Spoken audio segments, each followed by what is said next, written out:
What's going on, ladies and gentlemen? Welcome to Inside the Storyline Podcast right here on Inside Storyline Podcast YouTube channel. I appreciate you guys for clicking the video today as we are going to review none other than Crown Jewel that was in Saudi Arabia. WWE went into a 10-year deal. I mean, billions and billions. I think they got paid 50 billion. No. I think 50 million. 50 million for this show alone. I mean, WWE and TKO and Endeavor, man, is probably the biggest entertainment company out there. You got the UFC and everything. And what they're doing right now is just unprecedented. You know what I mean? Just going around the world with these premium live events. I'm going to still say pay-per-view. I'm old school. I'm Attitude Era, baby. I am straight up Attitude Era. But the thing is, man, I appreciate them, just going extra hard, putting extra hot sauce on this thing, man, and that's what it needed.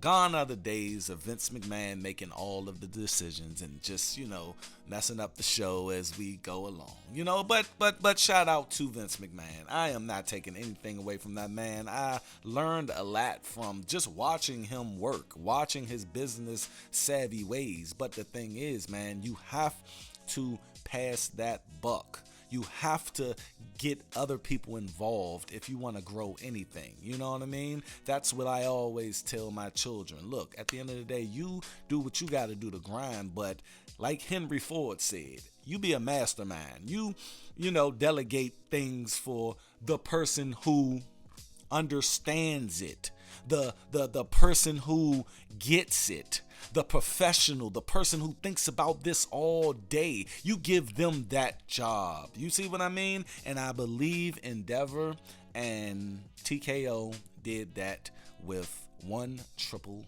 H. You guys seen on the thumbnail, he brought in Logan Paul for this. And Logan Paul won the WWE United States Championship, and we're going to get into that because that's the only belt that changed hands. Of course, they're not going to do that. They're not going to change too many belts at Saudi Arabia, but they are painting it as when they go to Saudi Arabia, that's their WrestleMania. But without further ado, people, let's get into this card. Now, this first match on the pre-show, it baffled me a little bit, man. I was watching, I think, Raw or SmackDown, and I see this graphic for Sami Zayn, and it said Sami Zayn versus JD McDonough, and I just look. Shout out to JD McDonough. He made the pre-show. He made something, but when you build a character like Sami Zayn, especially in the last couple of years, when you build that character to be larger than life and then put him on the pre-show, I completely understand they need, he didn't have a storyline, and why just move it to the show. Just move it to the show, and it didn't even have to be that long. The thing is, man, pre-show, headliner, WrestleMania, pre-show. Headline, WrestleMania, pre-show. At the top of your game, end of last year, headliner, WrestleMania, going for the... Y'all got to understand, he is one of 3 people this year that Roman Reigns had defended his title against, man. We have Cody Rhodes, we have Sami Zayn, and we have now LA Knight. Yeah, man, top of the year. Last year, on top of the game, on top of the wrestling game. Fighting Roman Reigns at fucking Elimination Chamber, and then headlining WrestleMania. Pre-show, Crown Jewel. Come on, y'all tell me what you think. Y'all tell me how y'all feel about that. But Sammy did pick up the win, and shout out to Sammy because we're going to see him a little bit later on in the show. The next match, I was a little apprehensive on, agreeing with the outcome, but I do agree with the outcome. I was conflicted a little bit, but I'm going to tell you why I was conflicted. The next match will be John Cena versus Solo Sikoa. I wanted John Cena to win. I did. I mean, he hasn't had a win in 5 years. Now, does it matter? No. But I think the aesthetics and for what he was saying the last couple of weeks, like he pulled at our heartstring, you guys. And he's like, I gotta win. And it's like, you didn't win. And then on the other hand, he did what, if he is going to retire, if this is his last match, he did something very remarkable. And I appreciate that from him. And that is always putting over the next person when you're on your way out. If this not his last match, he should have just went on and won that. You know what I mean? Just go ahead and give my man his win, But I think Cena is just basically back to get people over. Cena is a goddamn multi-millionaire. Cena is in movies. Cena is just waiting around to get back to Hollywood. Cena he understands the art of professional wrestling, and I can appreciate that. And so that's why I had to, I was a little conflicted. Then I came around to understanding what wrestling is. I marked out a little bit. I marked out a little bit. But this is Inside the Storyline Podcast. And being that it is Inside the Storyline Podcast, we are on all other platforms. We are on IG, Inside Storyline, that podcast, TikTok, Inside the Storyline, and you can follow us on Twitter. That is at Storyline Inside. I appreciate you guys coming through today. Please go down in the comment section and tell me your thoughts. Next match will be Cody Rhodes versus Damian Priest. When Damian Priest had all the help he can try to get and just couldn't manage to, move away from them 3 crossroads, baby. I mean, he be hitting them, don't he? But I will give it to Damon Priest on his, little crossroads. And he told him on SmackDown or Raw, he was like, I'm going to do this to you. And then he did it to my man, Sammy. So at the end of the day, you guys got to appreciate what Cody Rhodes is going through. All year long, he's been trying to get back on this so-called story so he can finish his story. But I got a real deep feeling that his story is not going to be told the way we think it is. I think he's going to win that belt at WrestleMania 40. I do. And I do think it's going to be against Roman Reigns. But I think he's going to have if you think he had a rocky road thus far, I think he's going to have an either rockier road when the Viper shows up, people. The Viper. That will be his next opponent. I am pretty sure we're going to see the Viper, Randy Orton, make his return tonight on Raw. I'm making that prediction right now, and I hope I have this uploaded before Raw. I'm going to sit up there and say Cody Rhodes is going to come out tonight, and he's going to talk about his story, and then all you're going to hear is, I hear voices in my head, they counsel me, they understand, they talk to me, hey, you going to come out, gonna hit him with that Randy Orton pose, baby. I always just wanted to do that. I want to just go in the ring and do the Randy Orton pose. That's all I want to do in life, man. The Randy Orton pose and the talking shit, bad motherfucker walking down the ramp like Stone Cold. He said he'd just be like, motherfucking, I want to do that. But the glass got to hit right before I do it. But I really think that Randy Orton will be Cody Rhodes' next opponent. That's going to be his last hurdle before Royal Rumble. And I do predict that Cody Rhodes will win the Royal Rumble, okay?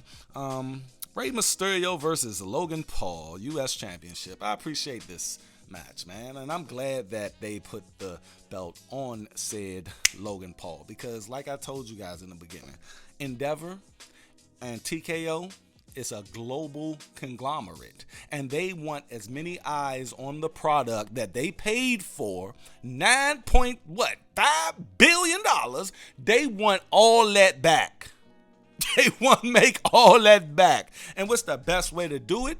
Then getting a social media superstar, celebrity, as in Logan Paul, to be the United States champion, baby. And guess what? He has like 100 million followers, bruh. Like, come on. That right there is going to get new asses in seats. That right there is going to get new eyes on the product, you see? And I believe that they're going to hook up my man LA Knight, yeah, with a title challenge to Logan Paul. Now, is he going to win off break? I don't know. They should just go ahead and give it to him. Let Logan have it for about the next 3 weeks. You know what I'm saying? Because we have Survivor Series. Go ahead and give LA Knight his belt. You know what I mean? Let Logan Paul be a placeholder whilst bringing eyes into the product. You see what I'm saying? Because Logan Paul is not going to be here. You know what I mean? So the next 3 weeks, he can be here for the next 3 weeks. And while he's not at Raw or SmackDown, he could be on his show with that belt, just chilling. He could be on his everything, holding that belt wherever he goes. All he needs is 3 weeks, people, and he's going to get asses in seats. He's going to get eyes on the product. That's what they want. It's all about business, baby. And I appreciate Rey Mysterio for doing the job, and I appreciate Logan Paul for being a fucking professional, baby. He caught Rey when Rey was about to really, be hurt. But his ring awareness and instincts, this, like him or hate him, man, Logan Paul is that dude, and I like the guy. I don't like to hate him. I like the guy, and I like his swag. I like his confidence, man, and he wants to, and he does the work. People are saying, he shouldn't have won this belt because he only had a couple of matches. At the end of the day, man, this is wrestling, and we are a business, man. And I believe that belt will be used better on Logan Paul than Rey Mysterio. And it furthered a little storyline with Santos. Santos came out and grabbed the brass knucks. Why would you place them, gently, just boom. And then, bro, you could have used them on the guy that you're chasing. Come on, man. Rey is going to be like, hey, Santos, man, why would you put the brass knuckles back in there, man? Oh, Rey, my bad. That's going to start something with Rey and Santos. Come on, man. Give it to my man, Triple H, baby. Next match is Rhea Ripley versus Nia Jax versus Raquel Rodriguez versus Shayna Baszler versus Zoe Stark, Women's World Championship. That was actually a good match. Nia Jax didn't, end anybody's career. Shout out to her for that. Everybody had their spats. But Rhea Ripley, she stacked them, baby. She stacked them like Roman Reigns, baby. Come on, man. That's what she do. Rhea Ripley is doing the best work of her life. Shout out to Rhea Ripley, man. She is in every damn storyline on Raw. Like, shorty is. Shout out to Rhea Ripley, man. And she came into her own, man. And we really got to shout out to Edge. Edge put this all into play, man. I don't know if he had visions of it being this, but man, Rhea Ripley really came into her own. And this is final boss. I love seeing final boss people. Seth Rollins. I think this is final boss. We all know Roman Reigns, final boss, tribal chief. Cody Rhodes, final boss, baby. Final boss mode. We ain't see Logan Paul's final boss yet. Like, at the end of the day, people, we got some heavy hitters, man. It's starting to really look like Attitude Era. I don't know, man. I don't know. Y'all tell me. But shout out to Rhea Ripley, Io Sky, and Bianca Belair, WWE's Women's Championship. We had a return, y'all. We had a return, y'all. Kairi Singh, she had left the WWE a couple of years ago to go and just do her thing, but she came back and she interrupted the match between Io Sky and Bianca Belair, where what's her name? Bailey came out and tried to help, but Io said, "No, what are you doing?" And she got messed up by Bianca, and then Kairi Singh came through, and she's a bad guy now. She's a heel, and I like the way she moved when she came out, and I was like, wow, and I was thinking about her coming out before the match, and it looks like her and Io Sky is about to start a faction. I did hear that probably Asuka is going to join the faction along with them two, and they might have another person. I don't know, but I appreciate how she came out, though. That is, her demeanor, her, mystiqueness, and how she like bent down and just was scaling the ring outside of the ring after doing what she did. I'm like, wow. And then, man, that whoo, that elbow off, that is something serious. I never really seen her like that, but I seen her last night, and she's off the chain. The other day, and she's off the chain. So shout out to them too. I love their whole thing. Kairi Singh and Io Sky. Now, Io Sky is about to beef with Bailey. We already know that. We already see it happening. And it was a good match as well. It was a great match. Bianca Belair, she beast out like always. I knew she wasn't. I don't think she was gonna win the belt. Or I might have predicted she gonna win it. But when I got to the match, I said, I don't think they gonna do it yet. I don't think they gonna pull the trigger yet. The thing about it, people, we gotta understand that once they put stuff into play, Triple H wise, he's going to follow through, and that's what he's been doing, all right? Seth Rollins versus Drew McIntyre. This actually surprised me. I thought Drew was going to do it, man, and I've been having mixed feelings about Drew McIntyre. First, they come back, size up this match with him and Gunther. He didn't win. Then went into this thing with Riddle. Riddle got fired, so they had to pivot. I understand. But you've been building up this, and I get it, Triple H. I get it. And I just said, I understand your long-term storytelling. I do. But,